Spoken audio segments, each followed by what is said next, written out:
And you grew up in church, right? Because I seen you was talking to Jess. You said you went to church on the west did side. I brought this just in case you asked me that. See, we making moves, we just might go and make the news. Brand new episode every week, yeah, we dropping heat. Got a 7 with the juicy questions, this unfiltered tea. When you sit up on this couch, you feel just like some family. There go Boo behind the scenes, he's securing everything. What's up, y'all? It's your girl, Goddess7, and this is Cuzns Tea Podcast. Today, y'all, I got somebody very dope from the Carolinas in the building for y'all cousins. He's a radio personality. He's a MC, an event curator, party boy in the building with your motherfucking favorite cousin. Oh, my bad, he going by Khalil now. Khalil the Host, formerly known as PartyBoy. That's what's good, everybody? It's your boy PartyBoy, aka Khalil the Host. I'm right here chopping up my cousin, Goddess7. She got the tea, man. What's happening? Yes, I do. Thank you for pulling up, Party. Oh shit, thank you for pulling up, Khalil. A little bit of both. I'm a Gemini. I can have two. Right, June 3rd, right? Yeah, June 3rd. Next month, 30 Club. June 13th. Let's get it. Okay, happy birthday to y'all. What made you want to do the transition? Shout out to the LGBTQ community. I ain't make that kind of transition, but I'm changing my name. Nah, I'm talking about for the name, though. She got the tea, bruh. We outside. But, what motivated the name change? Alright, so for starters, when I started out as PartyBoy, I started out as PartyBoy when I was 18 type shit, like, you know what I mean? Morgan State University, the illustrious, and that's when I kind of got it started because I was promoting parties, you know what I'm saying, hosting, things of that nature, and the name kind of fell on me. It was given to me type of shit because I always had a flyer. You know what I'm saying? I always was like, oh, pull up to my event, blah, blah, blah. Always on campus doing that. And a friend of mine at the time actually gave me that name. Shout out my kid, you feel me, gave me that name. And I just ran with it, you feel me? Because I'm like, PartyBoy, PartyBoy. I'm like, that shit kind of sound cool, you know what I'm saying? So I was like, I bet, you know what I'm saying? And that's what it was. So from that point on, it was always PartyBoy. And I had a name and I carried it to many places, man, many stages. But my name, Khalil, actually means friend of God, intimate friend of God, if you will, or prince, king. There's all type of ways to kind of elaborate what Khalil means. But the main thing is it means friend of God. So it has meaning. And the reason why I didn't go by my first name in the beginning is because I always had a nickname growing up because teachers would always fuck up my name. Don't you know, roll call, be like, Jason, here, Khalil, ma'am. It's not my name. So it's like, it kind of jacked it up for me because people always would like mess up my name, and for some reason it irritate me because I'm just like, no, this is, don't you know how you told me your name? You like, it's like you say it like this. Yeah. You know what I'm saying? That's exactly how it was. So for the longest I like ran away. They called me Lil, you know what I'm saying? And my dad tried to give me a nickname. He tried to give me the nickname Man ever since I was like a little boy because I always try to act like a grown ass man when I was little. So he always just called me Man.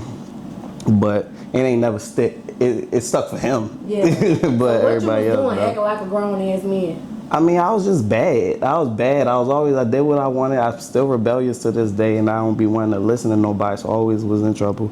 I was always punished and stuff like that because I just was hard headed. But yeah, Khalil, I love my name. I love my name so much I got it tatted on me. I'll show it to y'all in this little, if I can get to it. You know. You about to show y'all the tattoo, cousins? Yeah, it ain't nothing too crazy. It's just my first name. Okay. You know, that was my first tattoo when I was 18. Cause I couldn't get tattoos when I was growing up because my dad was real strict about that stuff. Like I couldn't get grills. I couldn't get none of that stuff. Cause, you know, ready to turn. Yeah, because he was in the streets real heavy, so he tried to keep me as far away from the streets as possible, which worked but didn't work because all my friends type shit, you feel me? Because I grew up in Baltimore, Poplar Grove and Elgin to be exact, you feel me, over west. Okay. But it was kind of hard to kind of stay away from the things that kind of drew me in. But I wasn't bad. Like, I wasn't so bad to where as though I'm out there selling drugs or I'm doing all type of wild stuff. I get in trouble here and there, but it was never nothing that I couldn't get out of. You know what I mean? But, yeah. So at this point, what made you say, I'm just going with Khalil, I'm going to go on and retire PartyBoy? Retiring PartyBoy, that's my man's. Like, we done been through so much. Yeah. So it's like, it's hard, and it's still hard to this day, but I'm finna be 30 next month, you feel me? So I got it when it comes to corporate things, because I do a lot of corporate events now, so it's like, I want that respect. I don't want when you see my name on a piece of paper, be like, Let me get a hookah, cuz. oh yeah, go crazy, cuz. You know, I have a habit, so I gotta hit it one more time. I get my But yeah, that made sense with you doing like the corporate events. It definitely sounds more professional. And Khalil likes a nice name. Thank you. Growing up West Side Baltimore, like what was that? What was that like for you? Take us there. Dang, I wasn't ready for that. It's crazy. Like, I don't know. Like, it was just, I ain't even just gonna speak on Over West because, you know, it's always been a rivalry between Over East and Over West. It's just like, well, I'm sure any city, they got their sides of towns or whatever. So, you know, West Side dudes is always known as the clean type, you know, Y'all fat, fly ones, yeah. Okay. And Over East be like it be like ratchet, but at the same time it be like it's like a familiar ratchet. It's like the cookout in your auntie backyard type shit. You feel me? So Like, for the cookouts, we yeah, going to the east over side. East because Okay. it be lit over East. It's lit over West and East. But it's like I grew up over West, so that's how I carry myself as a West Side dude. You know what I mean? But growing up in Baltimore in general is like a jungle. It's survival of the fittest. You know what I'm saying? Everybody don't really make it, you know, but, you know, if you strong-minded, you going to make it. If you're not a follower, you going to make it. You know what I'm saying? So that's just how it is. Like, growing up, you just got to keep your head on a swivel. Like, when I came down to North Carolina, it was different because it's more like, I call it Southern hospitality. You know, everybody not out to do something to you type stuff. Like, that's really how it is in Baltimore. Like, you could just be minding your business. Yo, you don't even know. Yo, let me holler at you. Like, that's it for you. it's either you got that shit on you or you get up out of there. Especially, it's like, I got so many stories, bruh. Tell us one. Dang. I'm trying to pick the right one. Ooh. Alright, so it was one day, me and my boys, right? We was up by Mondawmin Mall. Mondawmin is like the Over West mall. Like, everybody go to Mondawmin. Like, they got some decent stores in there, but everything get lit over there. Like, after school, high school, all of that, everybody outside.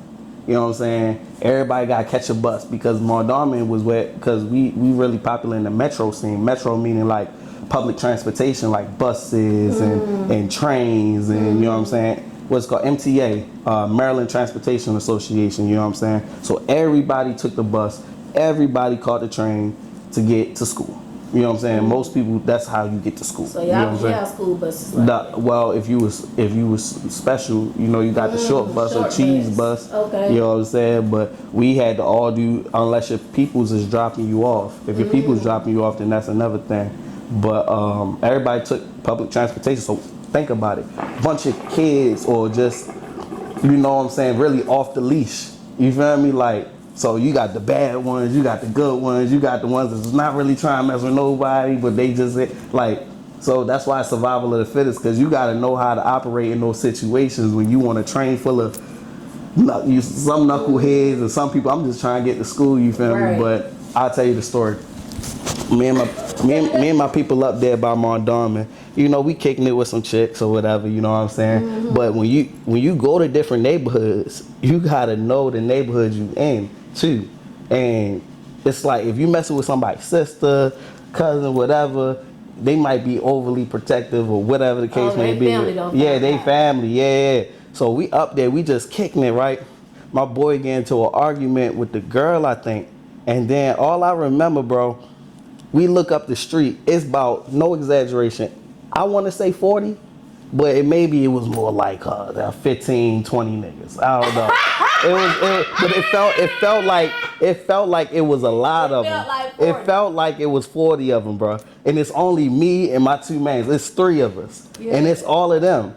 And they like, yo, and they just start running towards us. All of us just start running towards us. I don't know if she called, man, what? Out of there. Go. I'm telling you, go. I was like, yo, what? Mind you, our neighborhood down the street, so it's nothing to gather some people. If y'all want to do that, we can do that. But not with 3 of us. No, we ain't going out like that. But mind you, we really down the street. We get the haul ass and gone.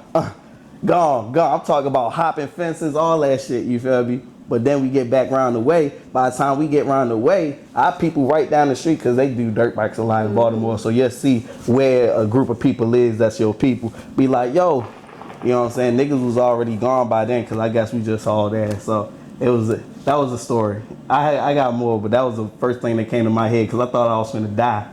Hey, did you ever see any of them later on? We ain't seen no faces. I don't know who the fuck. Yeah, I ain't seen no faces.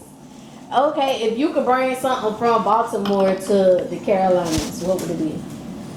Man, I have. I've done 2 410 days, and I was the first one, and y'all can check this out. I was the first one to do 410 day. Big shout out to my aunt Tracy and Stephen, because they did That's like 910 day? Something like that. Okay. And I also say where I got the inspiration from. I got the inspiration from Rome Jeter with his 919 day in Raleigh. When he linked up with, not even before he linked up with Tim Boston now, he was doing his own 919 day, his own Raleigh day. And that made people want to do an event for the city. So Rome, big shouts out to you. He gonna be like, my nigga. Because real shit, he really like started that shit. Like in Raleigh, that was a big deal. Like Raleigh Day was a big deal. It is still a big deal. He just done spread it out in different events. But that inspired me to be like, yo, I want to do a day for my city that happens to fall with the dates. People wasn't doing that. Even before Atlanta doing their 404 day and this place, that place, nobody was really doing that. First person I seen do a day charted on the day of the event, which is 9/19, which is January, February, March, April, May, June, July, August, September, the 19th. Every year I had to do that. Yeah. I had to make sure I wasn't on October or something. Okay. But yeah, he started that. So I hollered at him. I'm like, yeah, bro. Yeah, I'm trying to do something like that too.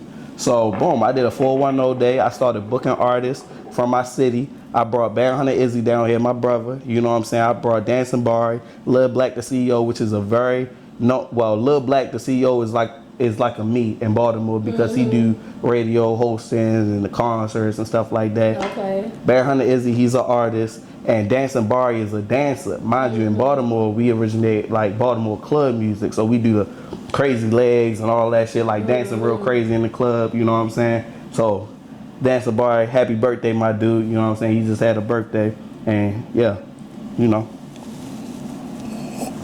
Did I answer your question? Yeah.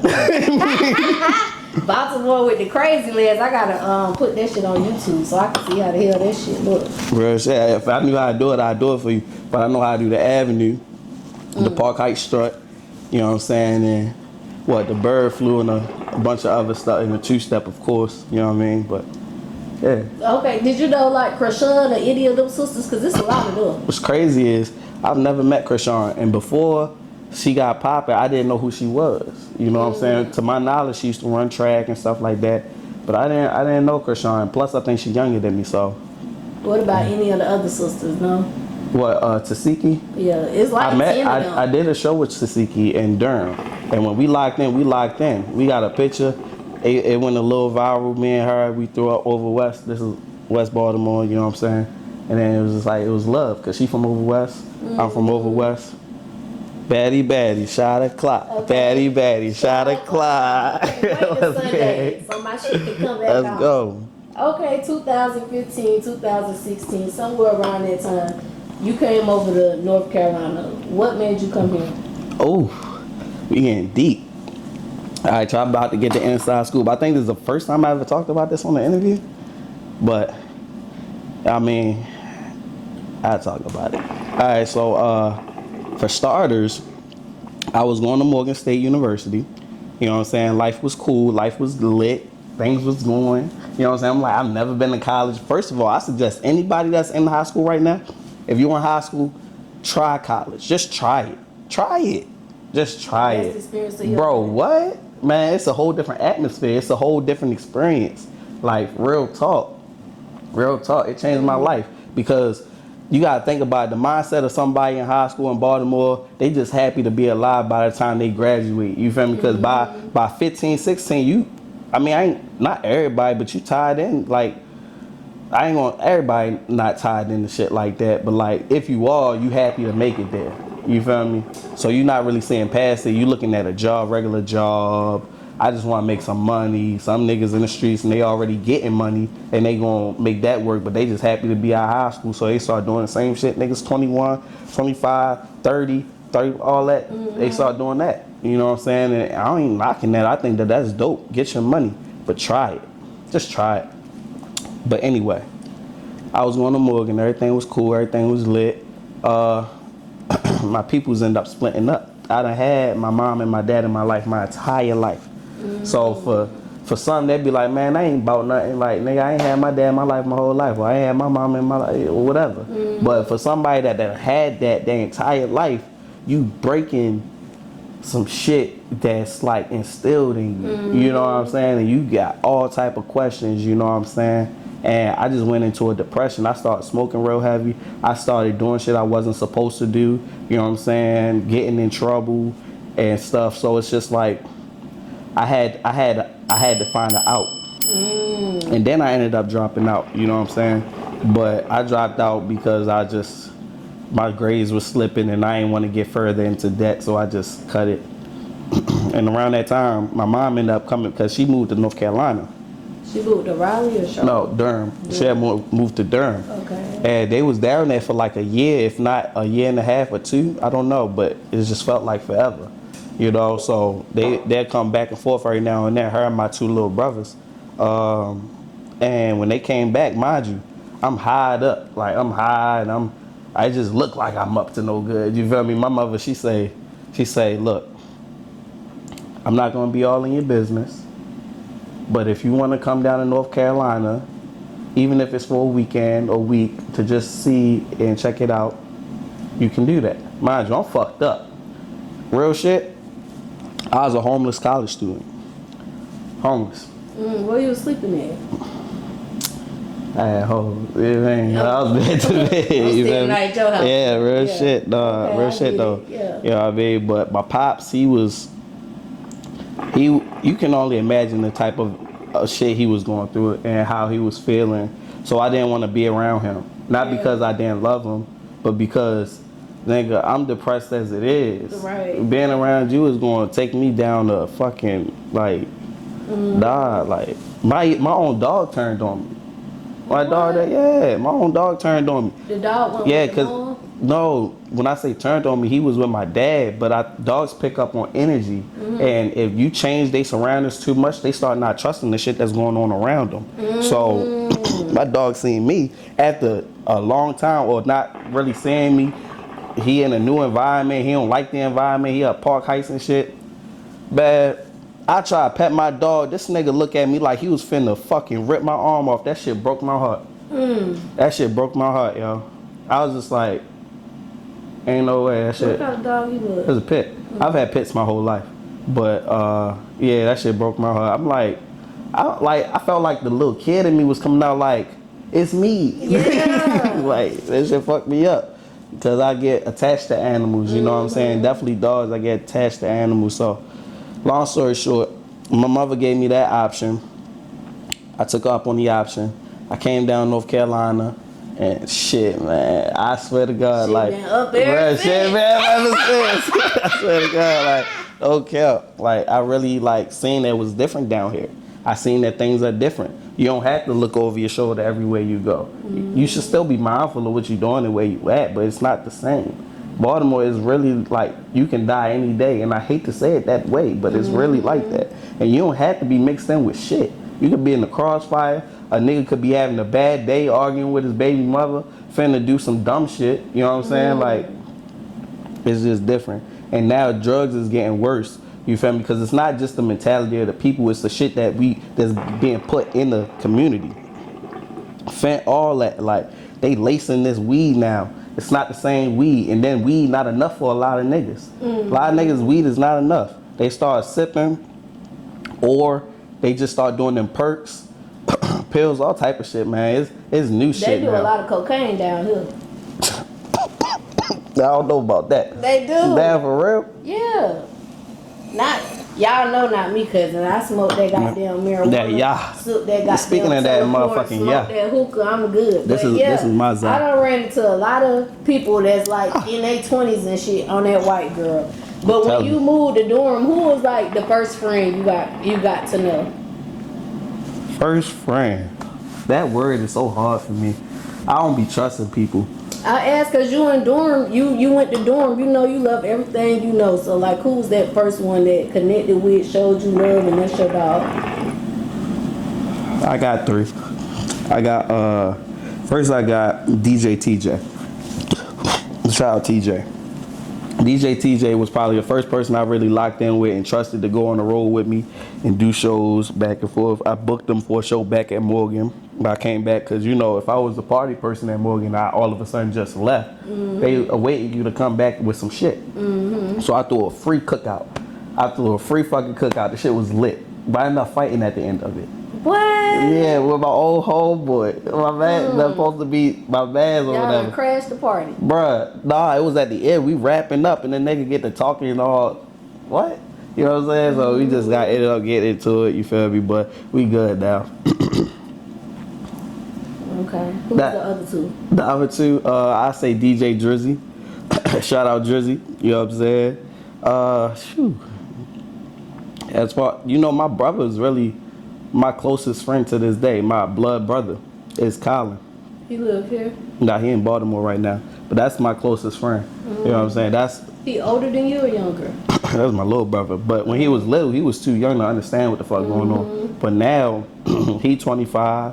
I'm gonna be 30. You feel me? It makes sense now. But, yeah. Okay, so you recently moved back to Charlotte. You had a welcome back PartyBoy party.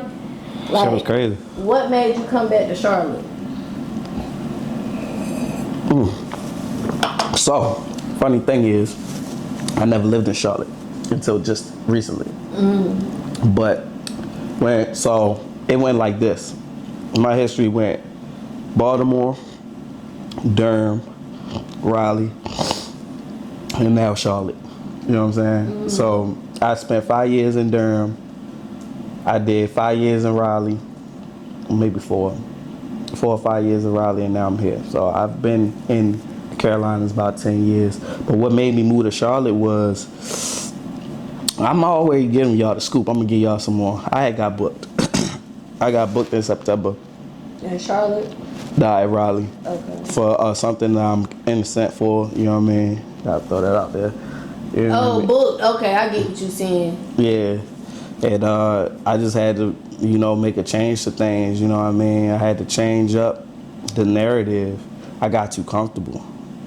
So when I got out, mind you, I had my own crib in Raleigh. After I got out, a lot of shit changed. First of all, nigga, I didn't pay rent because I was in there. You feel me? So it's just like, that way you ain't got your crib. You feel me? So it's like, I had to, my bar was up here in Charlotte. I was just like, damn. All right, fuck it, I'm gonna move out here. You know, you really getting the inside scoop because I really don't talk about this. Yeah, but you my dog, and you had hookah. You know, real shit. We appreciate you now. Don't we appreciate them, cousins? We do. I appreciate y'all. Real shit. So now that you in Charlotte, what you love most about it? Man, I ain't gonna lie, Charlotte lit as hell. Charlotte lit. Like, the connections I've made since I've been out here is insane. One of the best things I've done recently is the Up the Smoke, I'll say. Up the Smoke concert and festival was so crazy. And I was the host for it along with my brother, Steven the Dream and Shane TV Pull Up. That shit was amazing. You know what I mean? Them my cousins not eat. That shit was lit though. What was your favorite part about Up the Smoke? Locking back in with Kodak. So crazy story, right? I was never really locked in with Kodak, but I was locked in with his people, his one of his main homies, T-Tech. And the funny story about how I got locked in with T-Tech had nothing to do with Kodak. It had everything to do with Jack Boy. We all know that story. Yeah, that shit. And the shit is crazy because it's just like, I don't know the inside to this shit, man. But it kind of fucked me up because when I was fucking with them, I'm like, oh yeah, I know this all gonna come together. It's gonna be all of us. Kodak, Jack Boy, Party. Nah. And all that shit just went south. So yeah, I'll say the best part about the smoke was locking in with Kodak, and that was pretty cool. How did you get that opportunity? Steven the Dream. Steven the Dream. Okay, Steven putting the Cuzns on out here now, y'all. Okay, Steven. Okay. So if you had to choose Raleigh, Durham, or Charlotte? They gonna get mad at me. It sounds like it's Charlotte. I love Raleigh though, man. I love Raleigh so much, man. But honestly, Charlotte, man. Right now, that's where my goals are. My goals are in Charlotte right now. I go to Raleigh. I do events all the time. I just came back from Raleigh yesterday. Yeah, I see you still go back and forth. Yeah, back and forth. I still do events there. I still all that. You know, I love Raleigh, but I spent so much time in Raleigh, and I felt like I hit so many bullet points of success, achievement. You know what I'm saying? That now I wanna up the score. You know what I mean? Cuzn wanna up the score, y'all. Is Carolina your final destination? I doubt it. Our final destination is heaven if God let me. Outside of heaven while we here on earth. While we here on earth, okay. Shit. I don't know where he gonna take me next. I have an opportunity for Cali. You know what I'm saying? And I might shout out to Hugo, man. I might check that out, see what that's like. I also got an opportunity in Houston. I might check that out. And Atlanta always been there, but I just never pressed the button. So I don't know. I'm gonna leave that up for y'all to decide, or I'm gonna leave that up to God to decide. Yeah. Atlanta, Houston, and Charlotte. One thing they all got in common is it's a lot of black people on their shit, like legitimately. Like you go to some of these neighborhoods, nice ass neighborhood, and it's full of black people over there. Like, so when it comes to all three of those, that's one thing I think they all got in common. Okay, so you said having your final destination, and you grew up in church, right? Because I seen when you was talking to Jess, you said you went to church on the west side. I brought this just in case you asked me that. This is a rosary. Can I educate y'all right quick? First and foremost, I got this rosary from a complete stranger when I was in church. He said, all you need to do is pray the rosary every day. The rosary is a prayer item. You know, it's not really, a lot of people use it for fashion and stuff like that, but if I'm being completely honest with you, it's not supposed to be used as fashion. You shouldn't even wear a rosary. You know, I'm Catholic, by the way. Oh, you were Catholic you grew up in all my life. Okay. Black Catholic church too. And you feel me? This is a prayer item. These are individual prayers. Each and every bead is an individual prayer. It's called a decade. Each 10 is a decade. And then you say 5 decades of it, and you end it, and you done said the rosary. But I love God. You don't love God? What's wrong? Shoot. Now in the Black Catholic Church, do they got like pictures of brown people on the walls? Cause you know they. I like it when they do. I love Black Jesus. Show me some Black Jesus. Okay. Yes, you know what I'm saying. Some of them do, some of them don't. But it's really all about perspective. Like, what about the songs? Do they sing like them opera kind of songs? In the Black Catholic Church, it's lit. Oh, okay. I ain't never been to a Black Catholic church. I grew up in the Black Catholic Church. St. Bernardine's, man. Them songs, boy, they sing gospel songs real life. Like, it'll you know. You might hear some Kurt Franklin. Yeah, you go ahead because it's all about what they have in their books and they musical selection. You know what I'm saying? But growing up, the church was like another family for me. You know what I'm saying? Like everybody in church, but everybody kind of dispersed after our priest died. Our priest died when I was like 15, something like that, like 15, maybe 16. Our priest had died, and we grew up with that priest, Father Miller, Monsignor Father Miller. You know, he passed away, and then you know, it's a lot of emotion involved in that. Like people would pass away in the church, they'd be like, oh, I'm kind of sad about it, but it's not the orchestrator. The orchestrator is the person that really set the whole everything for what's going on, the laughs, the smiles, the community, you know what I'm saying? So when you pass away, everybody confused. So you start going to church, it's dead. Like, it's like some people will show up, some people don't wake up, some people don't make it, like, and you see them every now and then, like, when the last time you been to church? Hey Cuzns, it's your girl Goddess 7, and listen, this commercial break is actually sponsored by me. Y'all make sure y'all go to Amazon and get this manifestation journal, 369 21-day manifestation journal. I'm gonna help you manifest all of your dreams, everything that you're inspiring. I'm gonna help you get there. I'm gonna guide you in this journal. Make sure y'all go check out Amazon Prime. The link is in the description. Go get your journal. Okay, so you started hosting at 16. What made you get into that? Because it sounded like you was already like throwing parties and stuff at that time. I say what started me on, what started a lot of stuff was locking in with my brother Jigga, Band Hunter Izzy, Jug, rest in peace Jug, forever Jug, you know what I mean? Ice, with my people, man. B&Me, Brothers Must Eat was what we was called, but before it was B&Me, it was Money and Power, M&P. You know, back in the day, we used to have like groups, like around high school, they had groups where, you know, everybody had the little name to their group for whatever reason, you know what I'm saying? You had Brotherhood, you had YTS, which was Young Trendsetters, you had Dream Chasers, then you had M&P, Money and Power. And if I forgot somebody, my bad, but that was the main ones I remember, you know what I mean? But Money and Power, we was deep as hell. We probably had the most people out of everybody, you know what I'm saying? But the ones that was the most thorough, or looked at as the most thorough, was Brotherhood. You know, Brotherhood was in the party. It's probably gonna be a fight at the end. You know what I'm saying? But they was still lit in their own right too. Yeah. Oh yeah, and Crew Love. Crew Love was lit. The ladies loved Crew Love. Loving the Crew. You remember that song? Sorry, time when that was she loving the crew. Yeah. She loving the crew. When that came on, they loved that song. You feel me? So Brotherhood, all that. So we was M&P. We went from just being in a group and being the lit dudes in the group and all that to end up being a rap group. And when we would go to the studio, we would all sit down and we would write our verses out. One go in the booth, next go in the booth, other one go in the booth.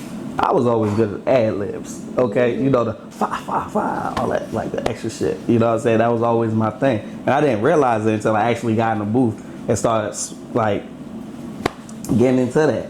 You know what I'm saying? I'm like, damn, where did this energy come from? You feel me? They like, yo, that was hard. Like, the first ad-lib that was probably crazy, I made like a skirt sound, like a car. Like, skirt! I was like, yo, that shit fire. I'm sorry, Hookah. I'm sorry.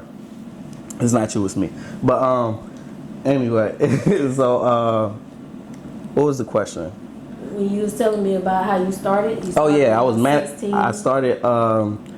We all started rapping. I did like one song, but after a while, I realized, yo, we can make as much music as we want, but who we gonna perform in front of? How we gonna perform it? You know what I'm saying? I was always business savvy, and I had some connections in the city. So I hit up my dude Ace. He was a promoter, you know what I'm saying? And he like, yo, can y'all get some people in the building? I'm like, yeah. Yeah, let me tell them how you got the people in the building.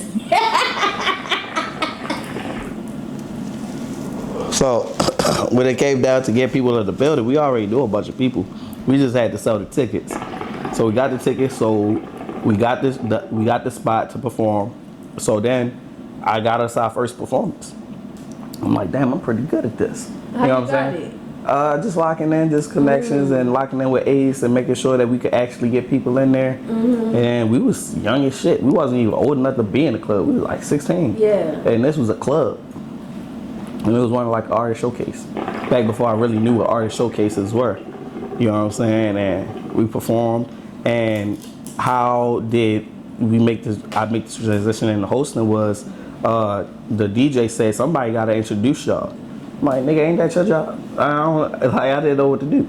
He like, nah, somebody gotta introduce y'all, or we could just start playing the music. I was like, nah, that's corny. Like, So I'm like, I do it. So nervous as hell. People in front of us. I hop on the mic and I say, yo, me the gang shit, we outside. I still got an old ass video of it too. It was like, damn, I sound good. So from there, that was the first time I touched the mic. And yeah, it's been up from there. The crowd was vibing out. It was vibing out. It was like, hey, okay. And then we got right into it. So when did you decide, okay, I'm doing hosting, I'm emceeing, but now I'm about to take this really serious? Like, when did that point come for you? Really serious is after when I was in school. When I was in school and I had an event that same day, an event that I was booked for. My first time being booked for an event. My first time being booked as a host for an event. It was for the culture. Shout out to Kwame Rose. He's a political activist now.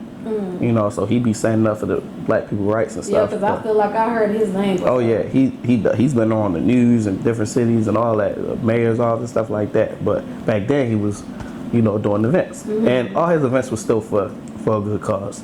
And I was nervous as shit.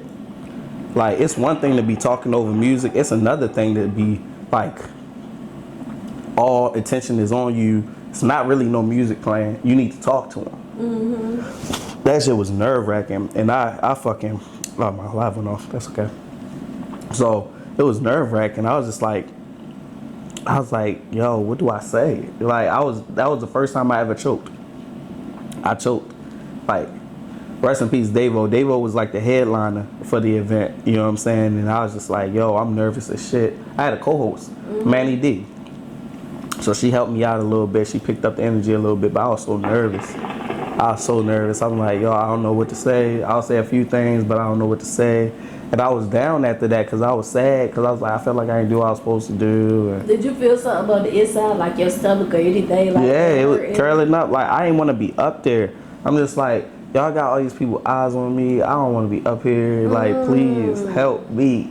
Like, you know, but after that, I was kind of sad. But at the same time, Jay Hunt, which is like the OG of like a lot of things party involved up Morgan, he like, oh, I see you got an event. You want to do the after party? Yeah, I'm like, hell yeah, let's do the after party there.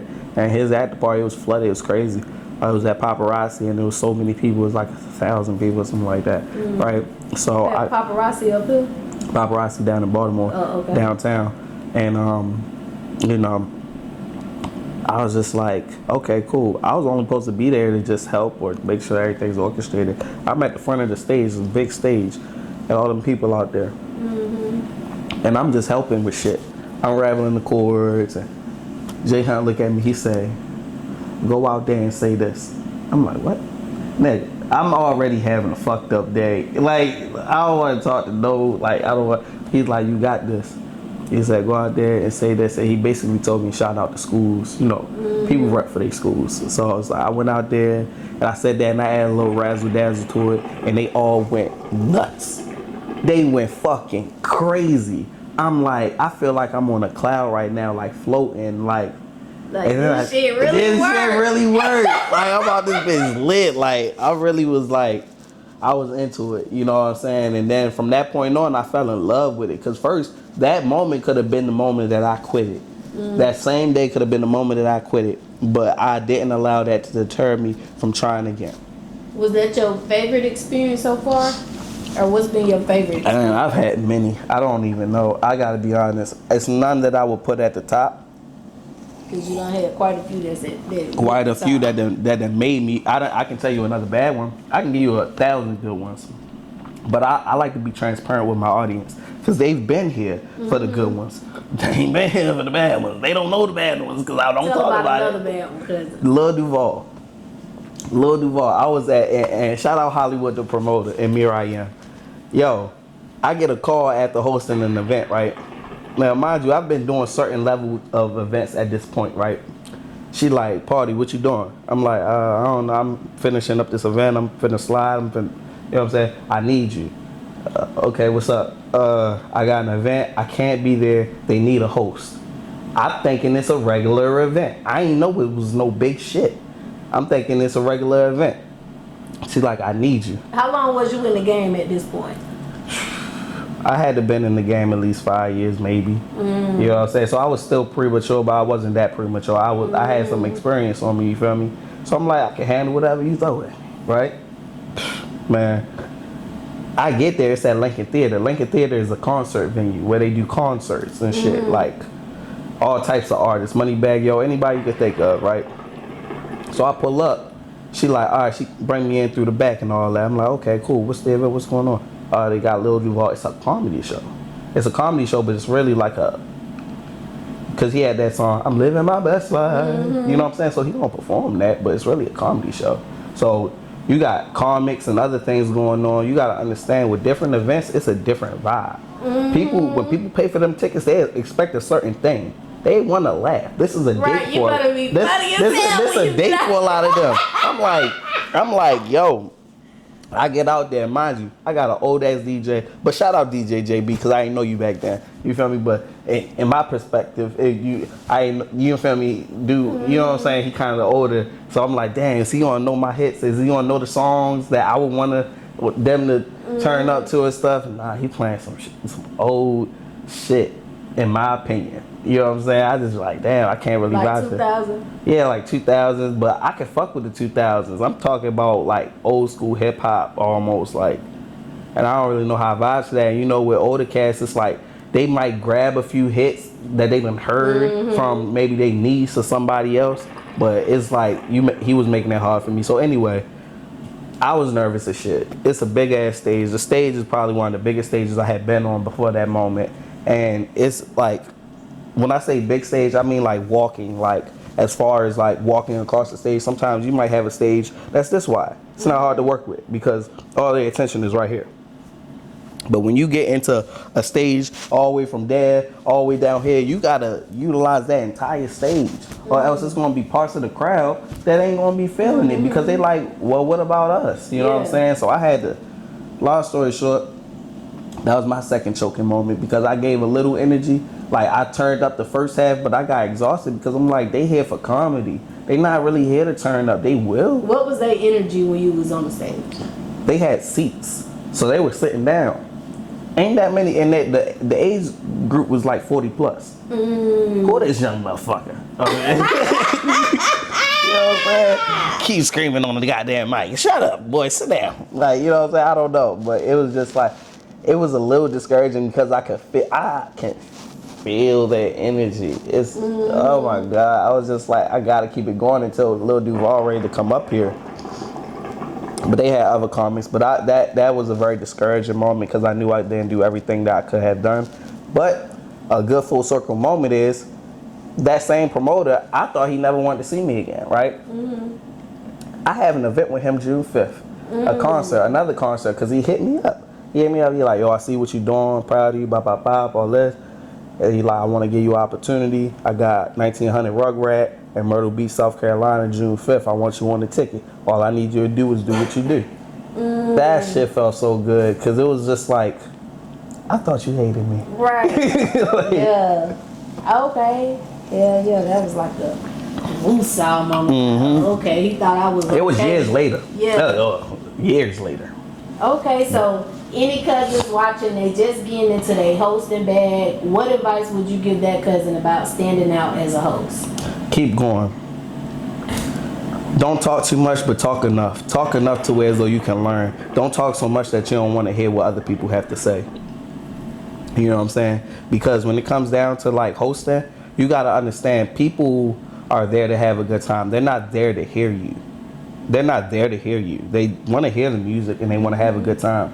But you got to orchestrate yourself and the cohesion with the music. Like, not just this nigga keep fucking talking. Like, just allow it to vibe. Watch them have a good time and assist them have a good time. Even if you got to involve yourself a little bit, you know what I'm saying? But make sure you're providing something that people want to have rather than they could do without. You know what I mean? That was some good advice, cousins. Hot 97.9. The hottest. Right, one of the hottest in the Carolinas. How you got plugged in with them? Shout out to the fireman, DY, man. Whew, it's gonna be a long interview because I got some shit now. As you can see, I like to talk, goddammit. So this is a story in itself. I always wanted to do radio. I did radio when I was younger. My first radio show was Teenage Truth.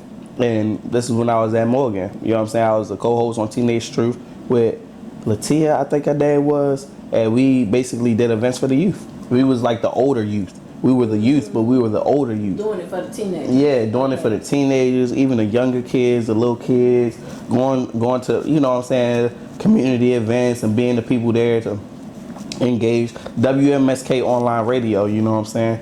Shout out Miss Conazor, you know what I'm saying? But I got fired from there.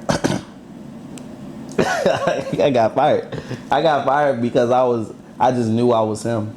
So, and they kept trying to play with me, even though you know what I'm saying, but it's just like it is what it is. So they kind of kept trying to downplay me and who I was and what I had going on at the time. You know what I'm saying? And I didn't like that.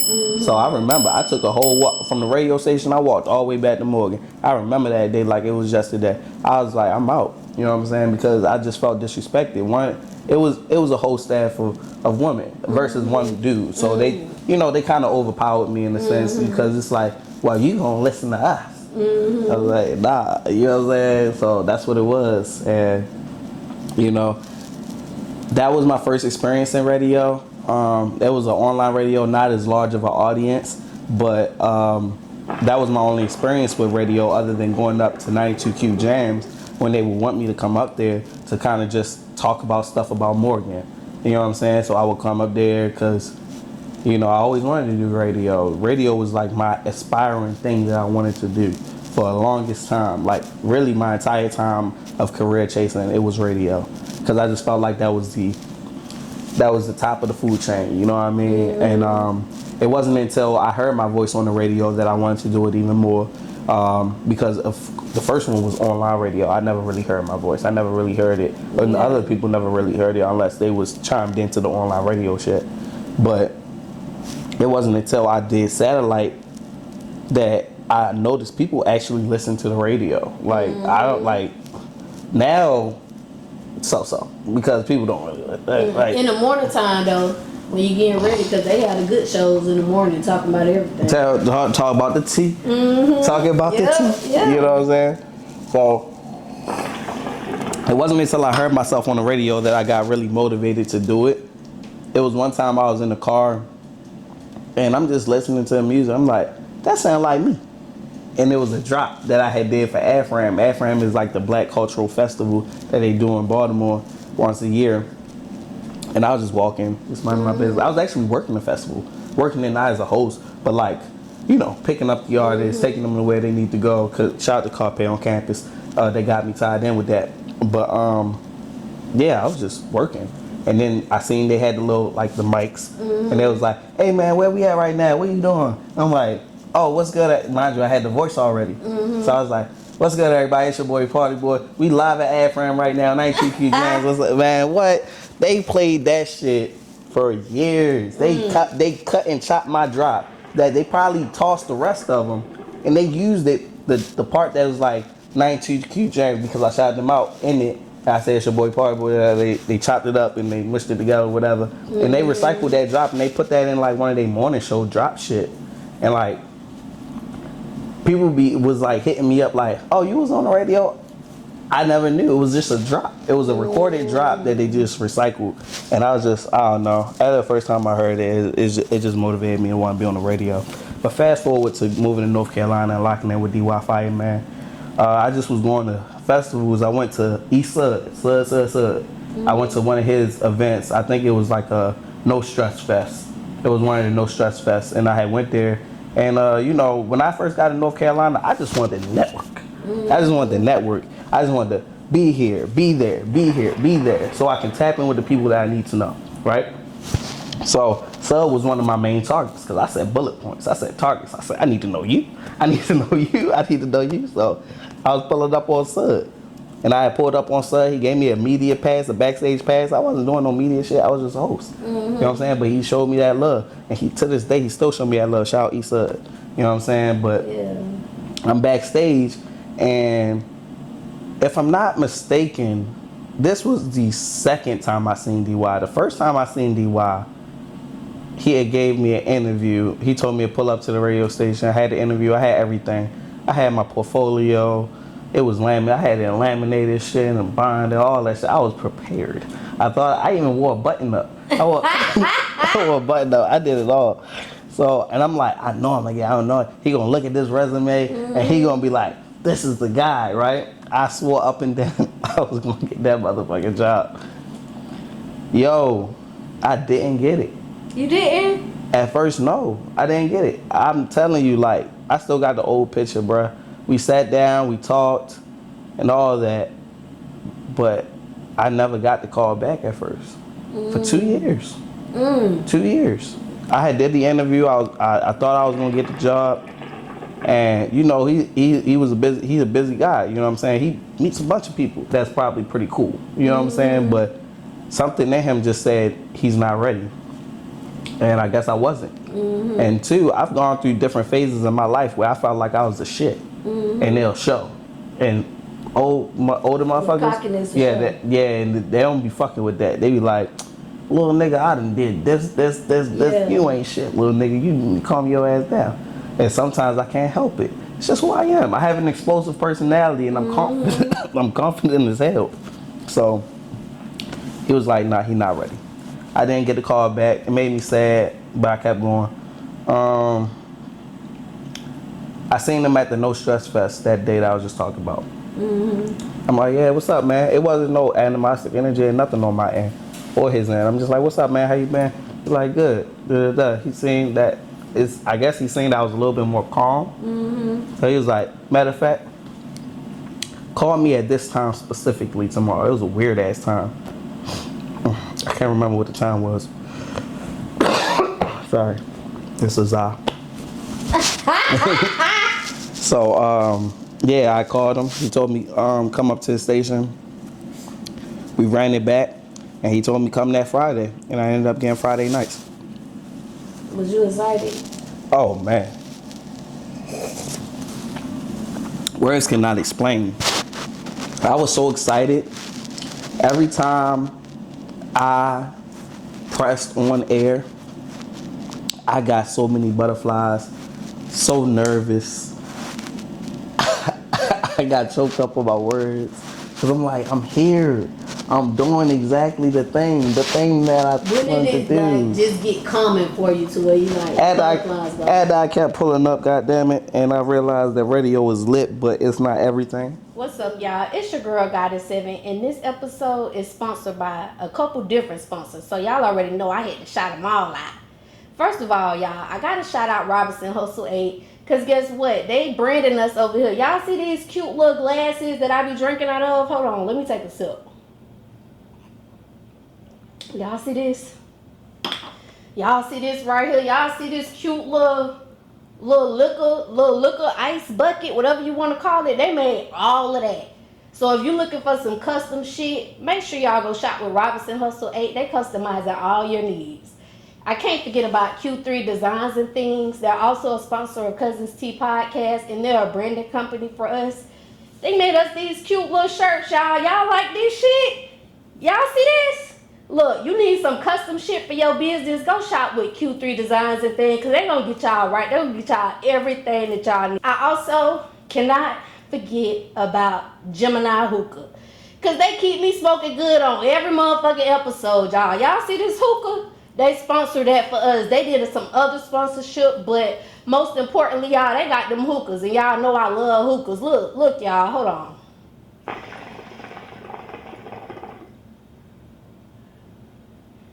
See that cloud? See how that smoke just come out real thick, real cute or whatever? You could be smoking like that too, y'all. Go shop with Gemini Hookah. They got these ice packs. They got these portable hookah tips. You can take this thing anywhere with you. And they got hookah candles, y'all. They got different shisha flavors. They can make you anything you want. So make sure y'all go shop with Gemini Hookah, y'all. Go get y'all hookah. Until next time, Cuzns. Bye.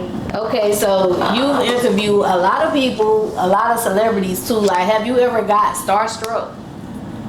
Interviewing someone? Like, I'm about to interview them. In the midst of interviewing them? Or knowing that you about to interview them? I'll say, dang, who is... You know, I'm going to give it to Marco. Marco is one of my favorite interviews because mind you, when I interviewed Marco, funny Marco, by the way, now Marco Summers, it was a while ago at first.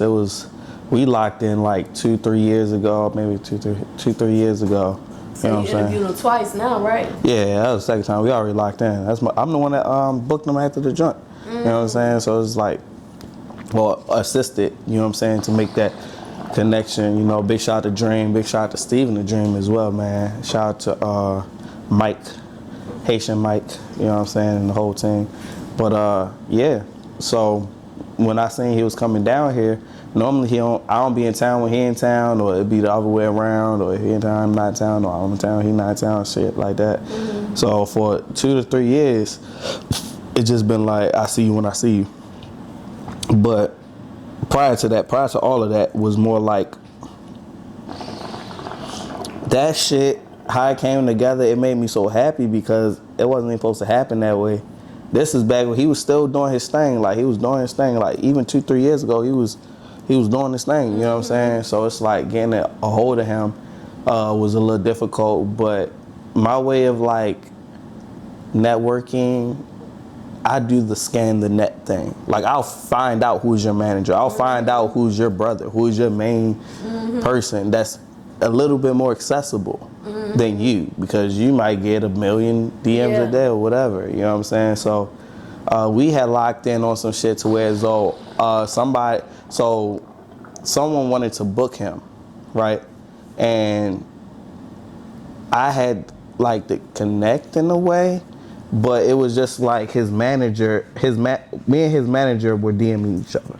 So he was like, yo, you think you can get Marco booked out there? Because this is before, now you don't have to ask. Everyone wants to book him. Kind of same concept as like a Drewski, you know what I'm saying? Like, but it's like, then it was like, okay, boom. It was supposed to be a walkthrough for the club. We had the contract typed up and everything, but because of the limited amount of time, the venue didn't end up booking them. But the deal was, boom, I get him booked, he come through for an interview to a radio station. Mind you, artists, social influencers, anybody, when they're on the media run or they're in different cities, they want to connect with, you know, whatever's going on and whatever's popping in the city, because they got to come back. The more they come back, the more they want to be comfortable. So it's just like, I'm like, all right, that's a stipulation for like setting up the deal, you know, just get them booked, make sure the contract good, make sure the bread is sent, all that. Venue ain't end up booking them. Manager fucking with me so hard, he like, don't even worry about it, bro. We coming through first thing in the morning. I'm like, word? You know what I'm saying? So they pulled up. They pulled up in like a black truck. Marco, first time seeing Marco, I'm like, this nigga got hair grease and all type of shit in his head. Mine just back when he used to like do like you remember when he would intentionally look weird and intentionally have his like outfit like fucked up, or he'll wear like a blazer that don't match nothing that's going, like, you know what I'm saying? I'm like, this nigga is on that. Like, he literally had like a random patch of hair grease in his head with like a comb thrown in through the back. I'm like, you do know you about to be on camera. Oh yeah, it's all good. Cool. You know what I'm saying? So first time interviewing them, I ain't gonna say I was starstruck, because it's hard for me to get starstruck nowadays. I've never really been that tight. It's hard to, like, unless it's like I have like admired people that I actually want to lock in with, like Lil Durk. I want to lock in with Lil Durk. I've been listening to Lil Durk since I was in fucking middle school, 8th grade, 7th grade, you know what I'm saying? So that's somebody I really want to lock in with. I won't show it, but I'll be fucked up in the head. Like, when that happens, just know, be like, he's trying to keep it together. Yeah, like, real shit. I definitely want to lock in with Durk. Young Boy as well, you know what I'm saying? Because I've been listening to Young Boy for mad long, almost as long as Durk, but not nearly as long as I've been listening to Durk. You know what I'm saying? So I definitely want to lock in with them too. As far as artists goes, there's other people. I would like to meet Barack Obama, just off the simple fact that he's the first black president. It's not nothing necessarily that he's done in his life that amazes me, besides being the black president. You know what I'm saying? I think that's pretty dope. But yeah, I give it to Marco. Just be. Please try again. Thank you, sir. So yeah, so I would say Marco. I'll give it to Marco because it's the most recent and it's the freshest thing on my mind right now. But Marco was definitely one of those ones where I was just like, oh no, It wasn't an interview, but you know who I was starstruck to meet? Who? Nick Cannon. Bro, he inspires me so much. Like Nickelodeon, Wild 'N Out. When I had the opportunity to be in the same room as Nick Cannon, I froze the fuck up. I fumbled, man. But You said what's up to him? Yeah, it was like one of those head nod things. It was like, What's up, bro? I didn't capitalize. I ain't capitalized because I was just like, you got to understand as a host, as an MC, that's all he does. I don't get inspired by people that's not really doing what I'm doing. It's like, you got to do something as to what I'm aspiring to do to make me be like, yo, you know what I'm saying? Like, and Nick Cannon is literally that, like hosting, own TV show. I want my own TV show. You know, just so many things. He has so many business endeavors that he's done, whether it's a good movie or a bad movie. You know what I'm saying? He does it. And he does it proudly. He puts people in position. He's put so many people in position that he don't even talk about. He don't even say. He don't need, like, you know what I'm saying? He done put so many people and carried so many people to stardom. You know what I'm saying? Not carried as if they didn't do their own shit too, but just like assisted. Give them that forefront. Yeah, man. Nick Cannon, bro. Nick Cannon. Yeah. Nick Cannon. Okay, so you also an event curator, Mimosa Monday. Yes, sir. Yes, sir. 2021. Yeah, talk to me nice. Yeah, boy. You know some shit, boy. She dangerous. Listen, Yeah. how that make you feel to know, like, 2021, that was a while back, and you recently had an event like a couple months ago for Mimosa Monday. So, Mimosa Mondays, how did that start? Oh, rest in peace, DJ Ventico, man. Ventico was like a Hispanic father figure for me, or uncle. I'll say uncle. He taught you that Spanish? Yeah, partly. He was the one that introduced me to the Hispanic community. You know what I'm saying? He was the first dude to give me a chance at my own night in Raleigh, North Carolina. Him and Jonathan, you know what I'm saying? Jonathan's Lounge. Him and Jonathan, both of them gave me the same opportunity around the same time. Jonathan, black-owned club and lounge. Ventico, Hispanic. You know what I'm saying? And yo, like, that's so weird because, like, I'm literally, like, into the Hispanic culture now due to that. You know what I'm saying? I'm talking, like, from the shit that I know from having Spanish homeboys and shit to where as though they, like, he had my boy Capo. He taught me K-Lo-K. And it'd be hard learning that first because I'd be like, nigga, what? But then they say it again, it'd be like, okay, this means that. You know, I'll say the ones that I know. I know Como Dice, Como Se Dice, K-Lo-K, which is what's up. Dice just means, basically, Como Se Dice says what they say or what they mean or whatever.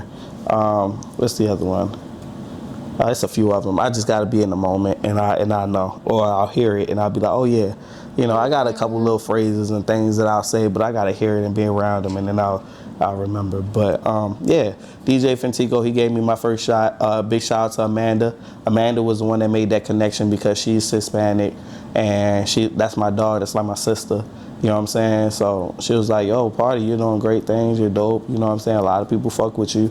Try to do a night over at this new lounge that I work at, Samafa though.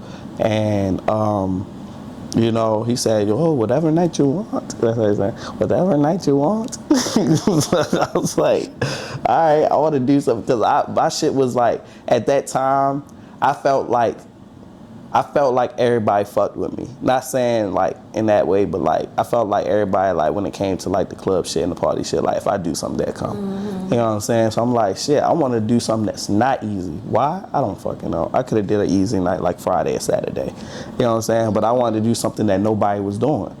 He said, whatever night you want. I said, give me Monday. Give me Monday. Monday. Give me Monday. I can keep the door. No, you keep the door. You pay security. Give me Monday. Give me Monday. And I swear, on a consistent basis, that was the most money I ever made. I was pulling in a band a week. Maybe a little bit lower, like in the 875, 900 range sometimes if it's slow. But I was doing a band a week on a fucking Monday. One night. Bro. Man, I got so cocky, I quit my job, man. Where you was working there? What I had a work? government job. I was working in a lab, basically working on like, cures for all type of shit, I guess. I was never in one of them rooms, but I was just helping with the clean, with the facilitation of it to make sure everything was like clean and sanitary and stuff like that. But they was paying me good money, you know what I'm saying? But I was making so much at that time. When you start making money, shit at your job start irritating you more. Fuck y'all, money over here. Yeah, real shit. So you like. What was it about the mimosas, cousin? Because you named it Mimosa Monday. So I didn't like. I used to. Around that time, I would say I used to drink a little bit, like a lot, but I like being smoothed out. Like mimosas was something I would drink to smooth me out. You know what I'm saying? And also, not only that, they were cheap in value. You doing champagne and some orange juice, you know what I'm saying? And that'll get them started. Sometimes you throw a little tequila in there if there's a certain kind of mimosa, whatever. But he would allow me to give out free mimosas. Ventico showed me so much love, man. He let me give out free shots. I feel like I started Shot O'Clock. I don't know. Other people might have started it. But I felt like I started Shot O'Clock because I had never heard it before I started doing it. And I would do like a shot o'clock. All the ladies, free shots. All of them, free shots. They come around with the little thing, just free shots. And I would do 3 of them a night, like 3 different shot o'clocks a night. That's how much he was fucking with me. Like, he's basically giving away liquor because he's making so much at the bar. He like, all right. I want to get them drunk so they Get can them drunk. Yeah, come buy some more. Like, literally, like, people fell in love with Mimosa Mondays. I fell in love with Mimosa Mondays. It was everything, man, until the untimely passing of DJ Fentico, man. He ended up passing away. I think he had a heart attack. Yeah.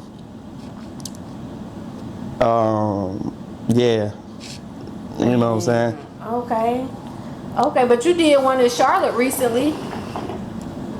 I did. That was in Raleigh. Oh, that was I in did one in Raleigh, Raleigh, but it was untimely because I ended up started doing it at not Semaphore because it was 2 different Semaphoros. It was the first one, which was the best one. We threw some crazy shit over there, like crazy lit shit.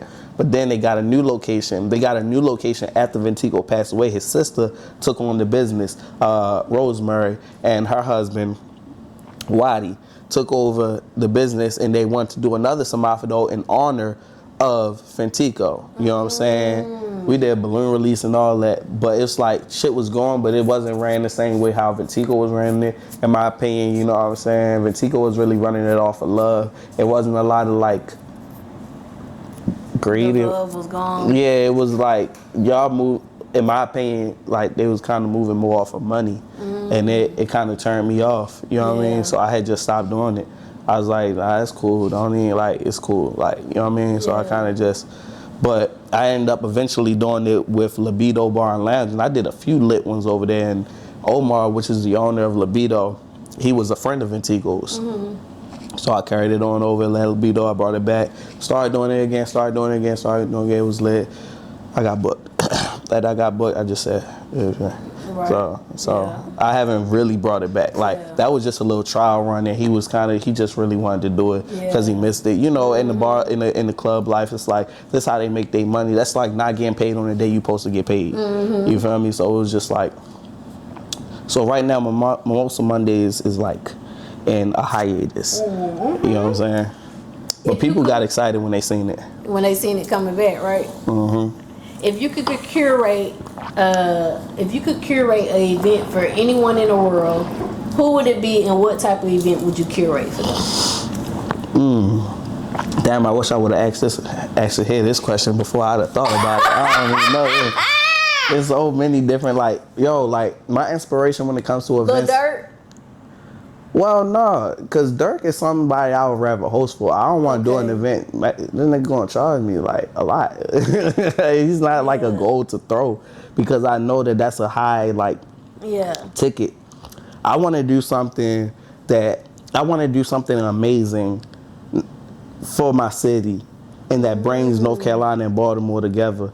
You know what I'm saying? Even though I've done, like I said, two 410 days, which was dope. but I want to do it on a large scale, like something. them both together. Yeah, bring them both together. I wanted to bring YG Tech down here, which is currently the hottest artist in Baltimore. YG Tech, I wanted to bring him down here. We had conversation, but his price was too high, in my opinion, to do something in North Carolina. I'm not gonna get that return because it's like some people do know about you, but bro, you know what I'm saying? Make it make sense. Yeah. You know what I mean? Okay, them dirty 30s right here, June 3rd. What's one thing you want to accomplish in your 30s? Whew. In my 30s, that's a whole 10 years. But it's right here knocking. It's not there. I'm in my 20s right now. For the next couple days. Damn. Oh. Okay, what I want to do in my 30s is, well, I want to make, I don't like setting goals pertaining to money because then I'll be just driven by that amount of money, you know what I'm saying? But one thing I want to do, to be honest, man, I'm still stuck on this, bro. I want to get married. I want to have kids, like, for real. Like, that's what I really want because that's what I grew up in. I grew up on that, you know what I'm saying? I grew up, I got 4 siblings. There's 5 of us total, you know what I'm saying? Mom and dad, but it just be like, I don't know how it's going to happen, you know what I mean? So what qualities would you say a cousin would need to have to get you locked in, like locked in? Marry her? Damn. Give us 2.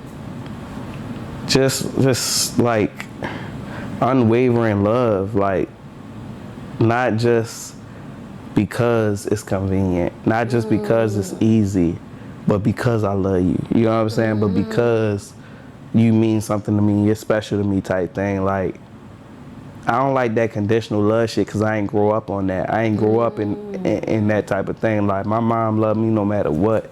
You know what I'm saying? And my mom is my queen. Big shout out, that's your mom? Yeah. Big shout out to my Dukes, you feel me? But real talk, you know, my Dukes, that's my queen, you know what I mean? So it's like, if she can love me unconditionally, I expect nothing less from a woman. Right. You know what I mean? Okay, with the type of industry that you in, Khalil. It's 922. Okay, you around a lot of artists. Like, what would you say makes an artist a great artist? Like, they're great. Michael Jackson great. Michael Jackson great? Oh shit. Cause that's great, right? Can I address your question? Yeah. What makes him great to me? Yeah.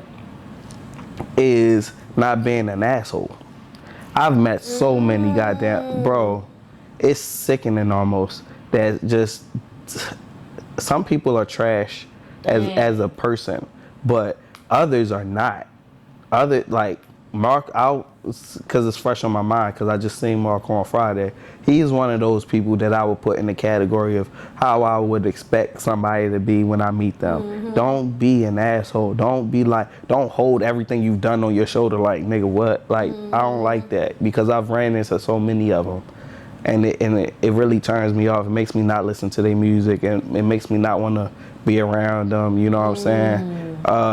I'll give one example, man, but I seen this nigga, I ain't tell him about it, I should have. But Hit the hookah while you tell us, cousin. Terrence J. I don't know who Terrence J is. Terrence J, the one that used to do 106 to Park.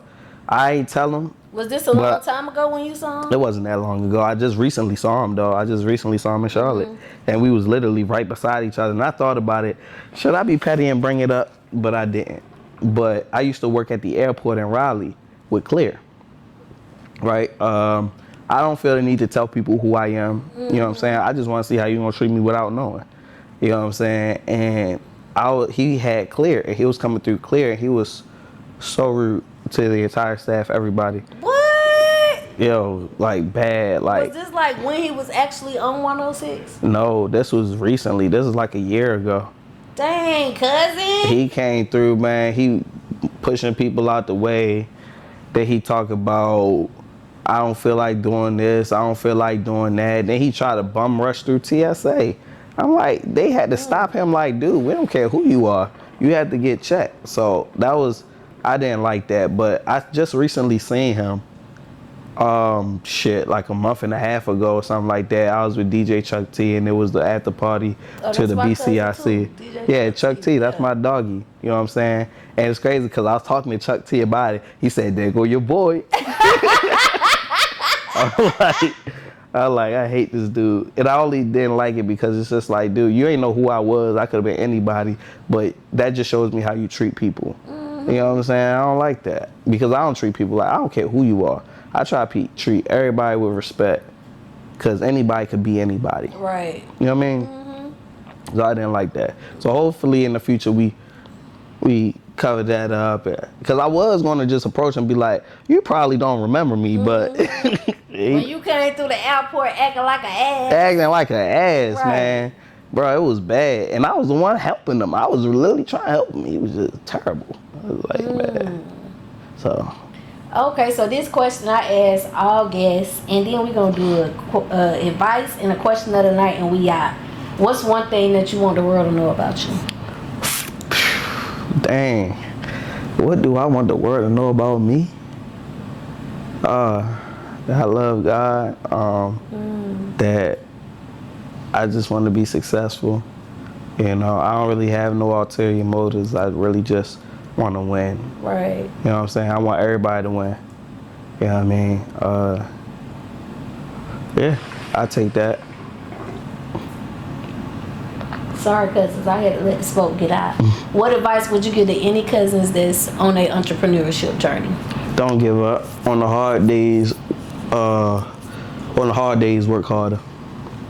Okay. And question of the night. Did Northerners teach Southerners how to dress? Because I saw that on the internet. They had a little debate going on. I mean, we did saw a lot of shit. A lot of the fashion senses that be coming out, not even from Baltimore, that's from New York. Yeah. Fashion Week, shit like that. Like, we been hip to the shit that people look at like, what the hell is that? But then... What the hell-iante? What the hell-iante, you know what I'm saying? But after a while, it picks up. But I can't give all credit to Up North because another place that establishes a lot of fashion sense is Atlanta. Why? People say they hate it, but guess who gets a lot of shit hot? Gay niggas. They do. I can't lie. Words and all. All that shit. Ain't a lot of people gonna be mad I said this, but all that shit y'all be saying nowadays, that should be from gay niggas. Yup, that clock, that. All that shit. That shit be from gay niggas. They done started Cuzns tea. You feel me? Like, they really be originating shit. And if you ever look at the people that's in these offices and the people that's getting these artists booked and the people that's really making moves and doing certain shit, it be a gay nigga. It, like, for example, I'll give you another example. Boosie manager. Boosie booked all over the fucking country on consistently and all his shit. Oh, he ain't putting out no new hot shit. What you think his manager is? Gay. Gay as hell. One Saturdays on Instagram. This nigga gay as hell, but he gives Boosie so much motherfucking money. Boosie love that nigga. You gotta stop putting so many stipulations on shit. Just cause a nigga do what he do, ain't none of your business. Right. Get the money, nigga. Get the money. Right. I'm telling you, man. Shout out to the LGBTQ, man. Is that all the letters? Business. I don't know. It's a lot of letters, but we love y'all.